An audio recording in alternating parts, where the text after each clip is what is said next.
سيدنا أبو بكر رضي الله عنه لما تولى الخلافة قال إيه؟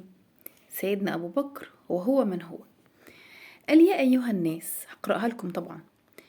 يا أيها الناس قد وليت عليكم ولست بخياركم. تخيلوا مين بيقول إيه؟ فإن رأيتموني على حق فأعينوني، وإن رأيتموني على باطل فسددوني، أطيعوني ما أطعت الله فيكم، فإذا عصيته فلا طاعة لي عليكم. ألا إن أقواكم عندي الضعيف حتى آخذ الحق له، وأضعفكم عندي القوي حتى آخذ الحق منه. أقول قولي هذا وأستغفر الله لي ولكم. لكم أن تتخيلوا مين اللي بيتكلم وبيقول إيه على نفسه. سيدنا أبو بكر رضي الله عنه، اللي ربنا سبحانه وتعالى سيدنا النبي صلى الله عليه وسلم قال: لو وزن إيمان أبو بكر بإيمان الأمة لرجح إيمان أبو بكر. فلكم أن تتخيلوا بيقول للناس إيه؟ وليت عليكم ولست بخياركم، والله أنت بخيارنا يا أبو بكر. اللي عايزة أقوله لكم إيه بقى؟ ده كلام أبو بكر. طب تعالوا بقى يعني نعلى شوية كلام الله جل جلاله. ربنا سبحانه وتعالى في سورة في القرآن اسمها سورة الشورى. يعني إيه؟ وأمرهم شورى بينهم. ده ربنا بيخاطب مين؟ بيخاطب سيدنا النبي صلى الله عليه وسلم، اللي تشاور مع الصحابة. مش بس كده، واللي أخذ برأي الصحابة رضي الله عنهم جميعا. واللي هو مين بقى؟ وهو من هو؟ صلى الله على سيدنا محمد صلى الله عليه وسلم، سيد الخلق.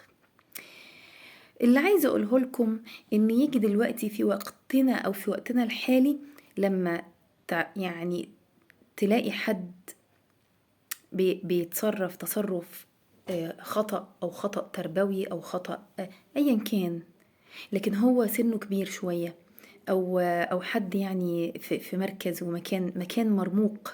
مفيش مكان مرموق أكتر من مكانة سيدنا النبي صلى الله عليه وسلم والصحابة. متفقين؟ طبعا متفقين.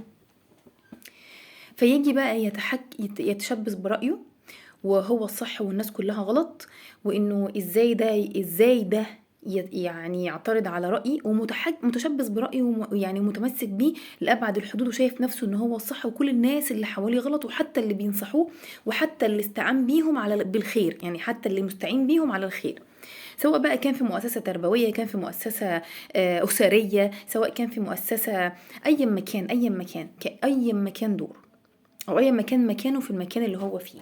مش هتيجي مكانته أعلى من مكانة سيدنا النبي صلى الله عليه وسلم، ولا مكانة سيدنا أبو بكر رضي الله عنه والصحابة، ولا امتثال لأمر الله جل جلاله في إيه؟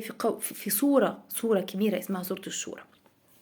اللي عايزة أقوله لكم إن الإنسان اللي بيعترض، أو الإنسان اللي متمسك برأيه وشايف إن هو صح والناس كلها غلط واللي حواليه غلط، ومتمسك برأيه مع إن رأيه ده عامل مشاكل كتير، عامل مشاكل وأزمات نفسية وحوارات وحاجات كتير، يعني سواء كان في أسرته، في بيته، مع أبنائه، مع زوجته، أو أزواجه، يعني سواء كان رجل أو امرأة، أو كان مسؤول أو مربي أو حد مسؤول حتى في شركة عادية.